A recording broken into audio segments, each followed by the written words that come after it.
Solo Leveling took the manga and anime community by storm. Despite being of Korean origins and not having any anime adaptation airing or announced, it was still able to gather more eyeballs than any other manhwa. Articles have been written about it, and YouTube is full of it, and if you dare look at the comment section of any comic that has a setting remotely similar to it, be prepared to be drowned by a torrent of its just like Solo Leveling comments. In this video, I'll be discussing this work of fiction, mostly the manhwa, though I may touch a bit on the novel later. I'll be talking about its pros and cons, where I think it excelled, and when I think it fell short.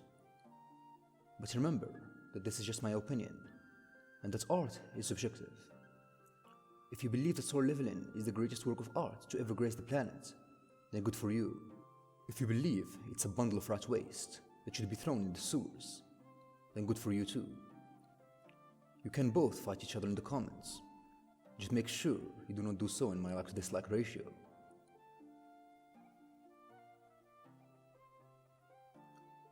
So, starting with the good, let's get the obvious out of the way. The art is gorgeous, easily one of the best, if not the best manhwa art I've ever seen. If I had to compare it to anything from the manga scene, it would be One Punch Man. They have that same larger-than-life, extremely clean and crisp art. The character designs are awesome, the fight scenes are out of this world, and the flow of the panels is just so seamless. It grabs you by the balls and does not let go. Other than that, one good part of the story is the opening chapters. Seeing Sung Jun-woo struggle at first and having to use all of his wits to survive an impossible situation made me rejoice.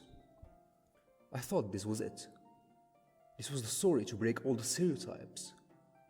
Finally a piece of fiction that would take the concept of system apocalypse and turn it into something other than just pure power fantasy. Hindsight being what it is, that assumption of mine couldn't be more wrong. While some of you might think that this is the part where I start trashing the story, I actually still have one good thing left to say. No matter how bad I think of Solo Leveling as a story, no one can deny the fact that it pushed this genre into the mainstream. Millions of fans all around the world who previously had no idea about manhwas, webtoons, or Korean novels became obsessed with them as a direct result of reading Solo Leveling. This is a legacy neither I nor anyone in the world can deny it. But with that, let's talk about the cons. Once Sung Jin got his powers, it was a downward spiral for the story for me. It wasn't immediately after, as the first few chapters after the event. The main character still struggled a bit with his newfound abilities, which made me want to stick around for the ride. I expected that the MC would evolve from a weak, easily scared character to a more dependable person, while honing the sharpness of his brain he showed in the first dungeon. Well, you see where this is going. But before talking about the main character specifically, I want to address an issue that plagues the show as a whole. Ever since the prologue of the story, I had this lingering fear.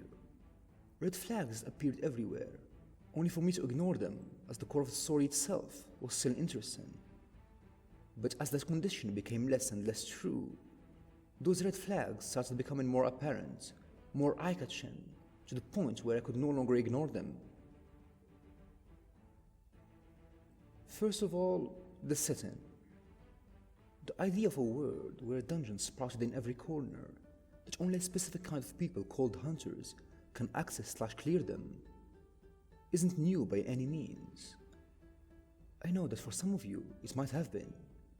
We don't see these kinds of dungeon stories, or system apocalypse ones in general, in the manga or light novel scene anywhere. And I do understand that many of you would have experienced the novelty of such a world through Solo Leveling, and loved us for it. And I'm not gonna take away from those feelings of yours in any way, shape or form. It's just that for me, who has been part of the scene for very long, didn't feel particularly amazed by the setting. In fact, I found this kind of repetitive. I am the sorcerer king. Evolution theory of the hunter. I never run out of mana. All of these stories came before it and had that same exact setting. While this in itself wouldn't be a sin, many fantasy stories have very similar settings and they're not bad by any means. The problem arises when you have a setting that is so cliché that it doesn't deviate in any way, shape or form from the mainstream. When the story adds almost nothing to the table, that's when it transforms for me from a minor nitpick to a major weak point. But a bad setting alone wouldn't justify my complete dislike of the story. When looking at the grand scheme of things, it might be the least offender of the bunch. What really annoyed me beyond measure were the characters.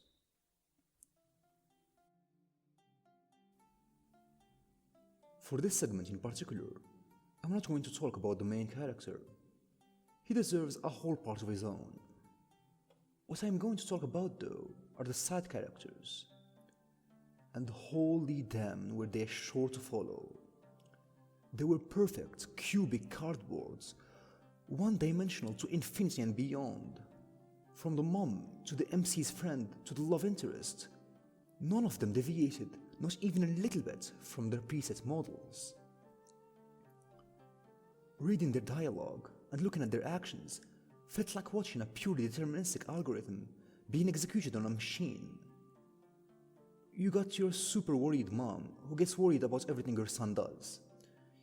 You got your icy queen that doesn't talk with anyone until she meets the MC, and then she becomes obsessed about every little detail of his life. You got your goofy comic relief friend that does stupid stuff and acts cowardly all the time just so that the MC gets to shine brighter.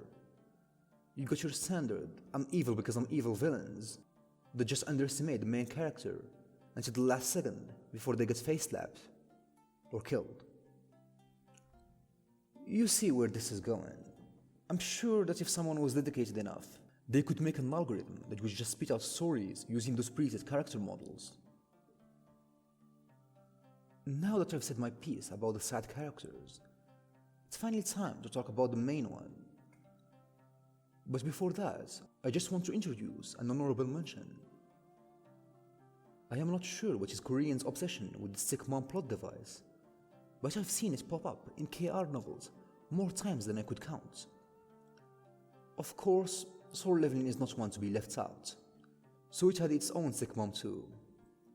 This and the fact that the mom wasn't developed even after the cure beyond the standard worried mother stereotype made me hate her character even more than the other ones. But anyway, tangent over. Let's get back to talking about the main character, Sung Jin-woo.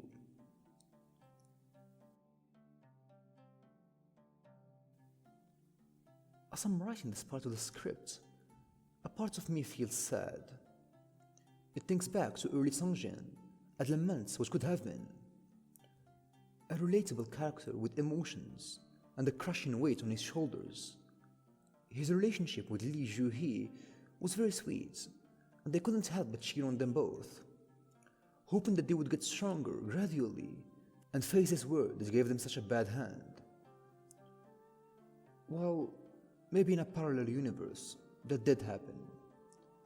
Unfortunately, we're stuck here. The universe where Sung Jin-woo becomes a caricature of himself. A character who can be summed in two clauses: an interested, cool, edgy pose, and cheesy one-liners that all the other characters somehow feel are cool. That's it. Those are his personality traits. Look at all of these images. Give me one instant where he shows an emotion other than, look at me, I'm cool, on his face. This goes beyond being a Garisu.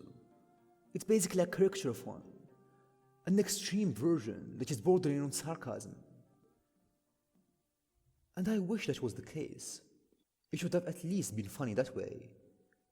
Instead, we get this tensionless story with characters as flat as a boat and a setting that is a carbon copy of stories that came before it. Okay, let's step back for a bit. I don't want this video to just degenerate into a rant and have myself be branded as that one YouTuber who hates Solo Leveling. even though I make all sorts of content regarding mangas, manhwas, and light novels. In fact, let's look at one positive amongst the sea of negativity. If you're a long-time fan of manhwas and Korean novels like me, then the only thing we can do is be grateful to Solo. No matter its downsides, it did end up breaking into a new market and introducing new people to the magic of manhwas. And if you're a new manhwa reader that was introduced to the medium through Solo Leveling and loved it, then all power to you. And I'm not being sarcastic here, I really mean it. You enjoy what you enjoy. It's a subjective experience that is different for all of us.